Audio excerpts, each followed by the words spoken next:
Les enjeux sont les suivants.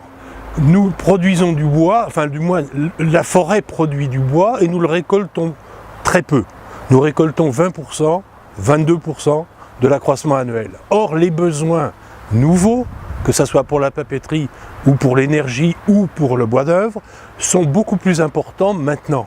Donc il nous faut doubler la récolte de nos bois. Du bois il y en a, doubler c'est faisable, à condition de s'organiser. Donc l'enjeu, il est de l'organisation de la filière qui n'a pas connu ce type d'opportunité depuis longtemps. Sur le plan sociétal ou environnemental, nous avons à faire face à une habitude ancrée dans l'esprit des gens que couper un arbre, c'est de la déforestation. Or, ce n'est pas de la déforestation, car si on n'exploite pas la forêt, eh bien, elle périclitera. Les gros arbres vont empêcher les petits de pousser, les petits ne pousseront pas, et un jour les gros s'écraseront et écraseront les petits qui seront encore malingres. Donc il faut habituer les populations qui nous entourent, les élus, à ce que la forêt soit gérée, et couper des arbres, c'est entretenir la forêt de façon durable. Aujourd'hui, avec les exploitations qui se développent partout dans le département du Var, avec l'arrivée des deux grosses unités biomasse, si on veut arriver à sortir le bois de nos collines, et vu l'état du réseau routier et les problématiques que cela pose, il est nécessaire, voire indispensable, de pouvoir utiliser les pistes des FCI pour pouvoir mobiliser le bois dans de bonnes conditions et le sortir de façon convenable sans provoquer des dégradations, des risques d'accident sur le réseau routier plus classique. Alors exploiter du bois et le faire sortir par piste DFCI, ça engendre des dégradations sur les pistes DFCI. Jusqu'à présent, il y a peu de concertation entre les maîtres d'ouvrage PIDAF qui ont l'obligation d'entretenir ces pistes et de les rendre disponibles lors de la saison feu pour les engins de secours. Et jusqu'à présent, quand une exploitation se fait, l'exploitant a une obligation de remise en état, mais souvent ce qui se passe, c'est qu'il passe un coup de lame sur la piste, type forestier, et que son travail s'arrête là. Or, ces pistes, elles ont de vraies particularités, et il y a un vrai savoir-faire aujourd'hui qui est mis en place par les maîtres d'ouvrage PIDAF pour que ces pistes soient plus durables dans le temps, et donc il est nécessaire d'engager une concertation entre l'ensemble des acteurs quand on utilise ces pistes pour que l'exploitation puisse se réaliser dans de bonnes conditions, mais aussi qu'à l'approche de la saison feu, cette piste soit bien remise en état et disponible au moment de la saison à risque pour les véhicules de secours et d'intervention des pompiers. Alors dans le Var, on constate que bien souvent la mobilisation de bois transite par le réseau des pistes DFCI. Elles permettent une meilleure pénétration dans les massifs, une diversification des approvisionnements. Et puis bien souvent, elles peuvent également seconder un réseau routier départemental difficile d'accès. C'est particulièrement le cas ici dans le massif des Maures où le passage des camions de 50 tonnes reste très limité. Et par exemple pour ce projet de la Molle, l'utilisation de la piste DFCI du Laéré nous a permis de contourner la RD 14 qui se prête relativement mal à la circulation des camions de bois. Ceci dit, le passage des camions, des engins forestiers mettent aussi plus de pression sur les pistes DFCI et peuvent générer des dégradations. Donc l'objectif c'était de se dire, ben oui, les pistes DFCI ont un vrai rôle à jouer dans la structuration de la filière bois, c'est un atout. Mais en même temps, en gardant à l'esprit que ce sont avant tout des ouvrages DFCI financés par des fonds publics et qui doivent rester opérationnels en cas de risque incendie. Pendant 50 ans, la forêt des Maures, elle n'était pas exploitée, elle brûlait juste. Les forestiers, du coup, se contentaient de faire de la DFCI, de la prévention contre l'incendie de forêt. Et puis, il y a des industries qui sont installées dans la région et du coup, il y a de la demande en bois, du coup, le prix du bois est monté et de fait, parce que ça rémunère mieux, l'exploitation a repris.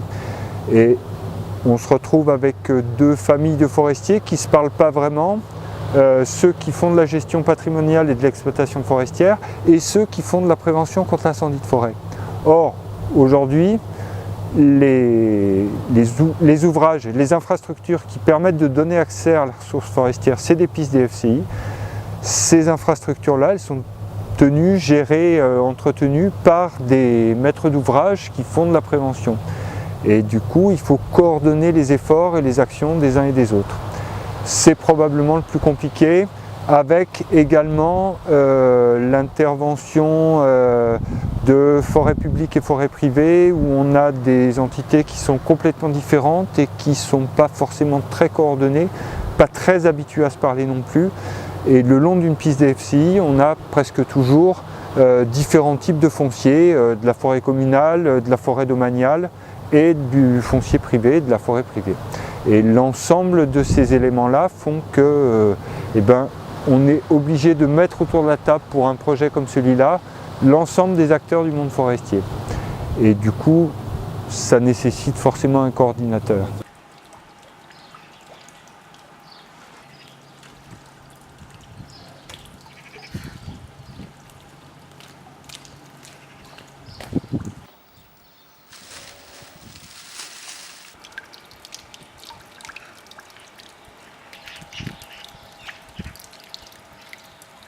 Alors, mutualiser les moyens d'exploitation, c'est utile à la fois avec les autres propriétaires privés et avec la forêt publique pour faire des économies d'échelle au niveau du coût de l'exploitation, pour améliorer vraiment au mieux le délai, le calendrier de l'opération avec les transporteurs qui vont circuler sur la piste, etc.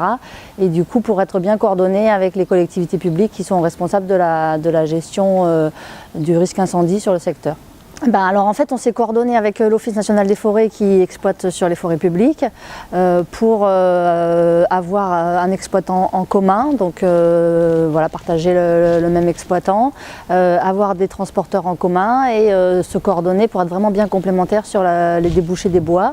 C'est une bonne façon de mutualiser le chantier, sur tous les aspects techniques.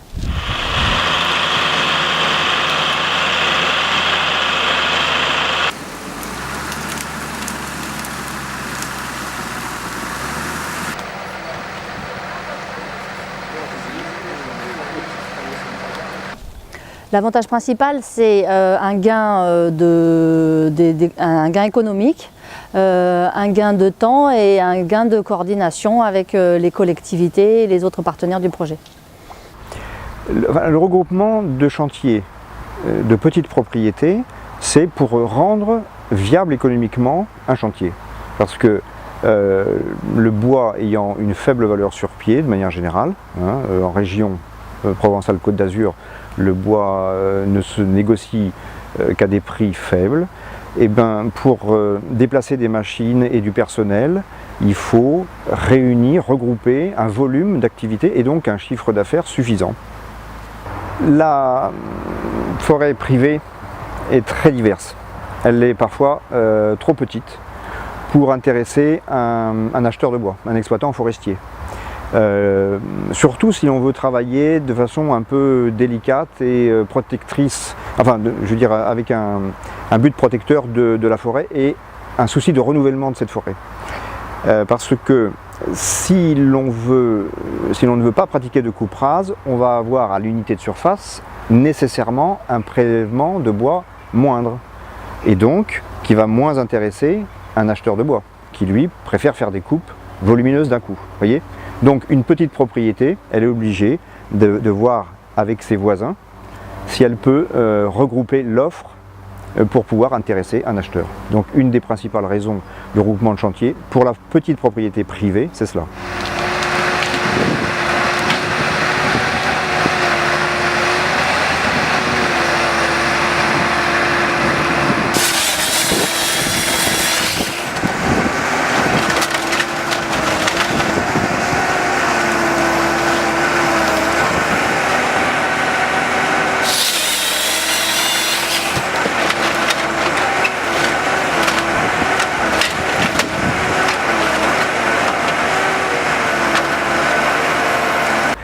Il peut y avoir tout un tas de bonnes raisons d'intéresser des propriétaires en commun à mener une action. Et comment les mobiliser? Alors, à partir du moment où on a un projet, soit parce qu'on a une commande, soit parce qu'on sait que dans tel secteur il y a un potentiel de bois de qualité ou un potentiel d'avenir de la forêt, moi je parle plutôt en production de bois là, eh bien on va essayer de convaincre les propriétaires que l'opération est nécessaire. Par exemple une éclaircie ou une mise en régénération de peuplement. Eh bien, comment faire? il faut déjà les dénombrer et les identifier, ces propriétaires-là. Ça passe tout simplement par la délimitation du territoire et la détermination des parcelles cadastrales. C'est le cadastre, le plan de base, avec les limites et les numéros de parcelles qui font référence donc à une propriété. Chaque propriétaire, on essaie d'en recueillir les coordonnées et puis de les solliciter par courrier, par téléphone, par email quand on dispose de leur mail, etc. Et puis ensuite, classiquement, on les convie à une réunion, soit en salle avec la collectivité locale. C'est toujours bien aussi d'associer forcément les élus locaux et les gens qui sont en charge des territoires au plus près de la forêt en question, parce qu'il peut y avoir des problématiques qui se croisent. En plus, parce qu'elles sont débroussaillées le long et parce que les propriétaires sont interpellés par les maîtres d'ouvrage des travaux de prévention, et ben ces propriétaires ils ont l'habitude d'avoir un contact avec une collectivité locale qui leur demande l'autorisation de venir débroussailler chaque fois qu'elle le fait. Et du coup, c'est sain de s'appuyer sur ces pistes-là parce qu'il y a déjà eu une animation foncière de longue date qui est bien ancrée, qui s'est adressée aux propriétaires forestiers. Alors on s'est intéressé très tôt à ce projet expérimental, d'abord parce qu'il est vraiment à la croisée de nos préoccupations, entre enjeux des FCI, gestion forestière et puis toutes les contraintes liées au transport du bois. Et puis on avait engagé une réflexion sur l'utilisation des pistes de DFCI pour accéder à la ressource forestière.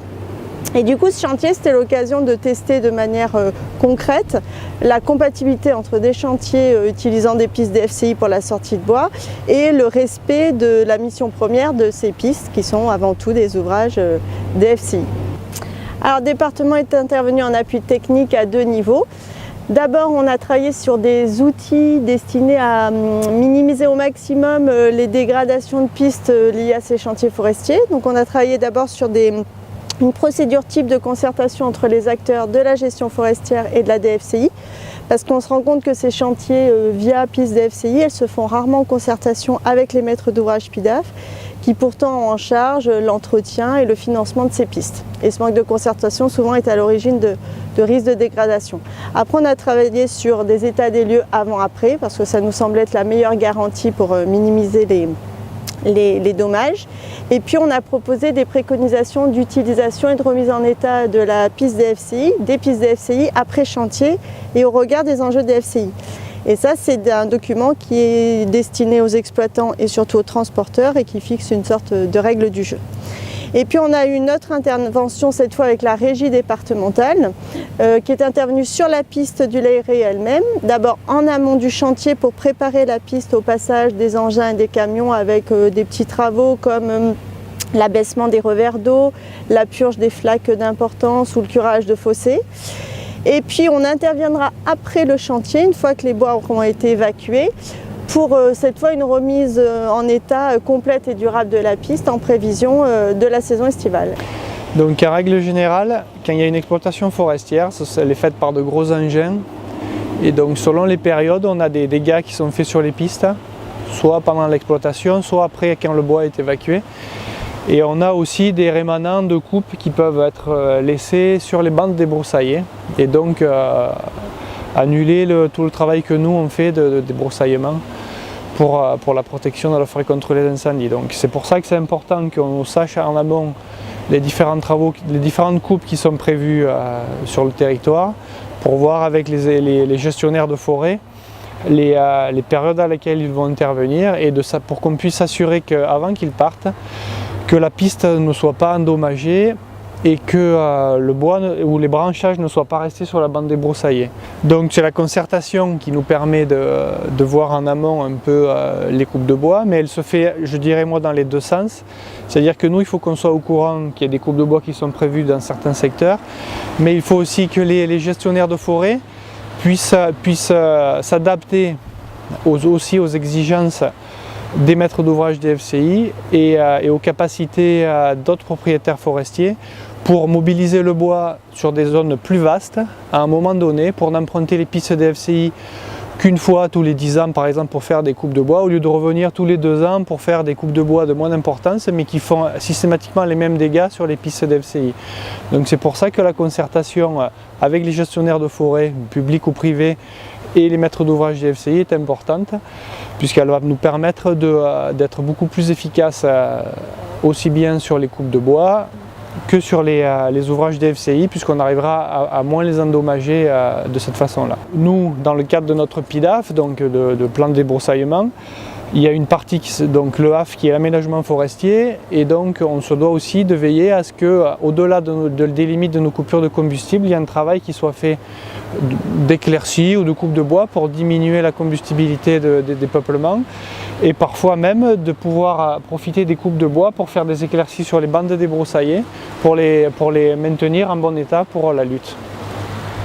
C'est important dans des forêts comme celle-ci d'intervenir de temps en temps pour améliorer le couvert forestier, pour éclaircir les arbres, pour diminuer la combustibilité de la forêt.